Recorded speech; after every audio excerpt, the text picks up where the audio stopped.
गई है। हैदराबाद के उप्पल में मंदिर की दीवार से टकराया सेप्टिक टैंक, तेज धमाके से आवाज से सहमे लोग। हैदराबाद के उप्पल में एक तेज रफ्तार सेप्टिक टैंकर मंदिर की दीवार से टकरा गया। इस दुर्घटना में टैंकर ड्राइवर कुमार नाइक घायल हो गया और जिसे अस्पताल में भर्ती कराया गया। उप्पल पुलिस के अनुसार यह घटना राष्ट्रीय भूभौतिकीय अनुसंधान संस्था के पास श्री अभय आंजनेय स्वामी मंदिर के पास हुई।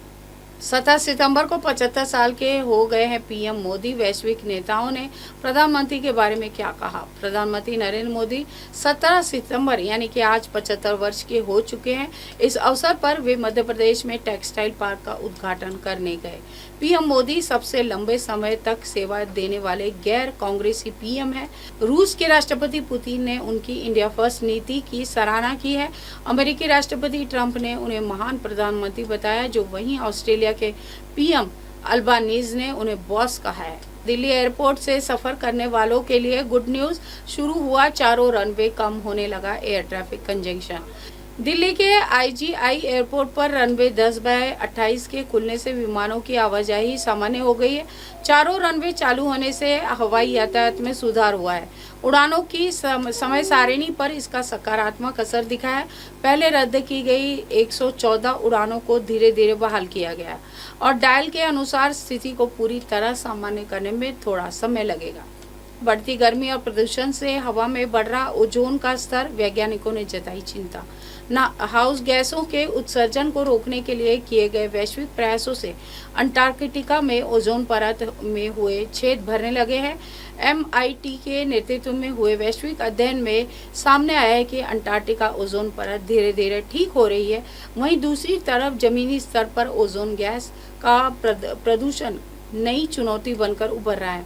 वैज्ञानिकों ने चेतावनी दी है कि यह अदृश्य गैस न सिर्फ हमारी सांसों में जहर घोल रहा है, बल्कि हमारे आने वाले समय में खाद्यान्न उत्पादन पर भी गहरा संकट खड़ा कर सकता है। तो दंगों में सारा गुजरात जल जाता, जानिए पीएम मोदी के किस फैसले के मुरीद हुए सिख नेता। पूर्व राज्यसभा सांसद त्रिलोचन सिंह ने 2002 के गुजरात दंगों में तत्कालीन मुख्यमंत्री नरेंद्र मोदी की भूमिका की सराहना की थी। उन्होंने कहा कि साबरमती एक्सप्रेस अग्निकांड के बाद उपजे गुस्से को मोदी ने कुशलता से संभाला, अन्यथा पूरा गुजरात जल जाता। सिंह ने कहा है कि मोदी ने मृतकों का अंतिम संस्कार वहीं करवा दिया, जिससे स्थिति और बिगड़ने से बच गई। अतिक्रमणकारियों को फायदा वक्फ कानून पर सुप्रीम फैसले से ओवैसी खुश क्यों नहीं है, खुद बताया। देश में वक्फ संपत्तियों से जुड़े कानून पर सुप्रीम कोर्ट ने सोमवार को बड़ा फैसला दिया है। कई प्रावधानों पर रोक लगा दी गई है, लेकिन ऑल इंडिया मजलिस ए इत्तेहादुल मुसलमीन के अध्यक्ष असाउद्दीन ओवैसी इससे संतुष्ट नहीं है। उन्होंने सुप्रीम कोर्ट के फैसले पर निराशा जाहिर की। सुरक्षा बलों के ऑपरेशन से घबराए माओवादी गृह मंत्री को लिखी चिट्ठी करने लगे मिन्नतें। दशकों से नक्सलवाद के साथ चल रहे संघर्ष में एक अहम मोड़ आया है। सीपीआई ने 2 पन्नों के एक खत में सशस्त्र संघर्ष को अस्थायी तौर पर रोकने और केंद्र सरकार से शांति वार्ता करने की इच्छा जताई है। हालांकि अब तक इस चिट्ठी की पुष्टि नहीं हो पाई है। 15 अगस्त 2025 को जारी नक्सली केंद्रीय प्रवक्ता अभय के प्रेस नोट में यह घोषणा की गई। रक्षा मंत्री राजनाथ सिंह ने संयुक्त कमांडर सम्मेलन में अदृश्य खतरों से निपटने की तैयारी पर दिया जोर।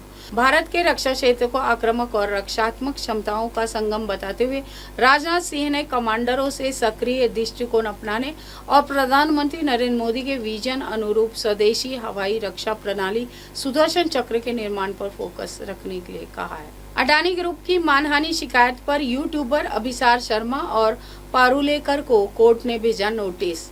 अडानी समूह ने यूट्यूबर अभिसार शर्मा और ब्लॉगर राजू पारुलेकर के खिलाफ आपराधिक मानहानि की शिकायत दर्ज कराई है। इन शिकायतों में उन पर समूह की प्रतिष्ठा को धूमिल करने के लिए जानबूझकर झूठे और अपमानजनक तथ्य फैलाने का आरोप लगाया गया है।